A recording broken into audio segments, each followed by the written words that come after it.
The reason why the wrath of God is coming upon men is because that which is known about God is evident within them, for God made it evident to them. When a man tells me he is an atheist, I have to make a choice. Do I believe him? Or do I believe the Bible? Because the Bible tells me he's not an atheist. The Bible tells me that God has made Himself evident to him. God made us. We have the fingerprints of God all over us. You know the one true God. So why do you run? Or why are you so apathetic toward Him? Or how could it be that He's just a tiny little insignificant part of your life? It's absolutely insane. For since the creation of the world, His invisible attributes, His eternal power and divine nature have been clearly seen, being understood through what has been made, so that they are without excuse.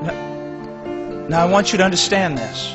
There is something inside you that is constantly screaming out that yes, there is a God and you know who He is. And God is testifying to you in your heart of His reality, but you do not hear it. And then you walk outside, and everywhere you look in nature, there is an outward testimony. It is God screaming out at you.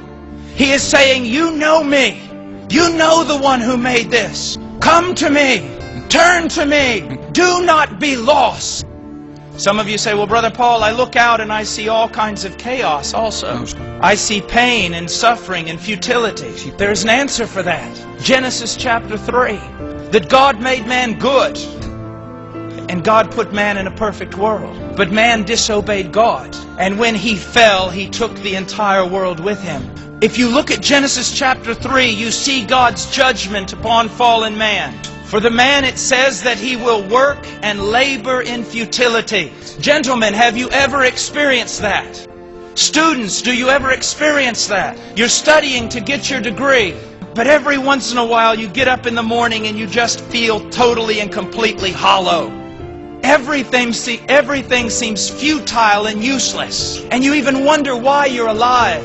And some of you older men, you work and you labor, but nothing goes right. You exhaust yourself trying to make a way in this world, trying to find purpose, only to retire to your bedroom tired and worn out. All the dreams of your youth are gone, and all you do is work and try to survive. Even those of you who are very successful, you realize sometimes that it's just worth nothing, and you feel empty and lost. What's happening? I'm going to tell you. It's not only the judgment of God, it's the mercy of God. Every time you go to work and you experience nothing but frustration, it is God screaming out to you.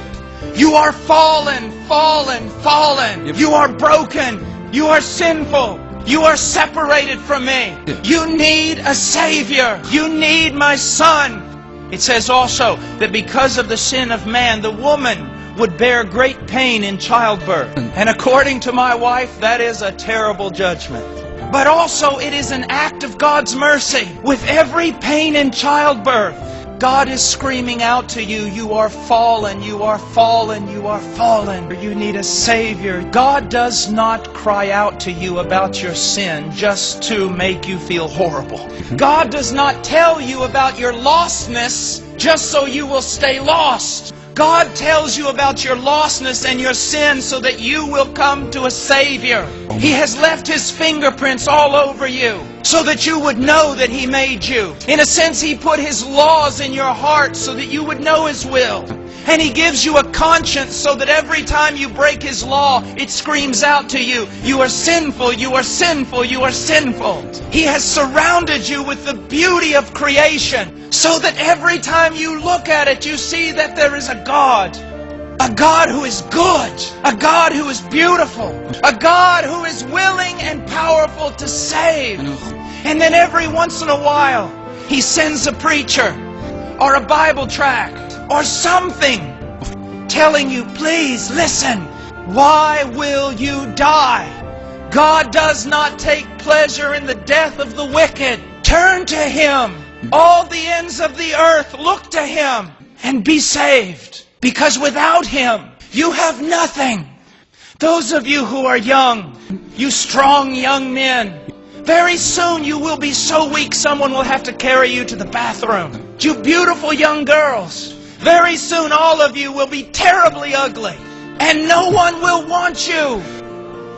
Those of you who are wealthy, your wealth is going to rot because the redemption of a man's soul is very expensive. And no one has enough wealth to pay for their salvation. Those of you who hope in your own merit and virtue, those who think they have good works enough to stand before God, on that day you will know that all your good works are like filthy rags, and they cannot save you.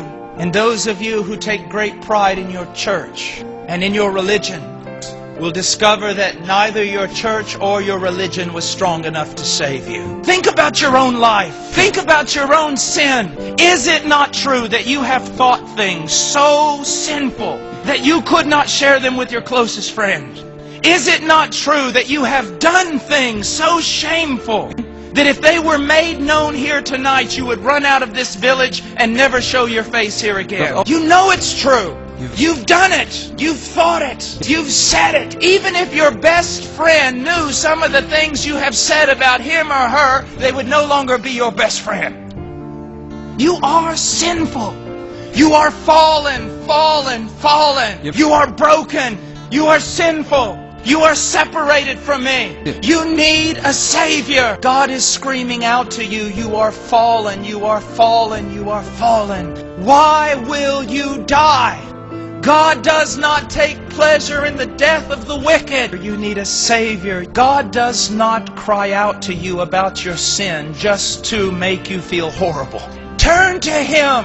All the ends of the earth, look to Him and be saved. Because without Him, you have nothing. In a sense, He put His laws in your heart so that you would know His will. And He gives you a conscience so that every time you break His law, it screams out to you, you are sinful, you are sinful, you are sinful. He has surrounded you with the beauty of creation so that every time you look at it, you see that there is a God. A God who is good. A God who is beautiful. A God who is willing and powerful to save.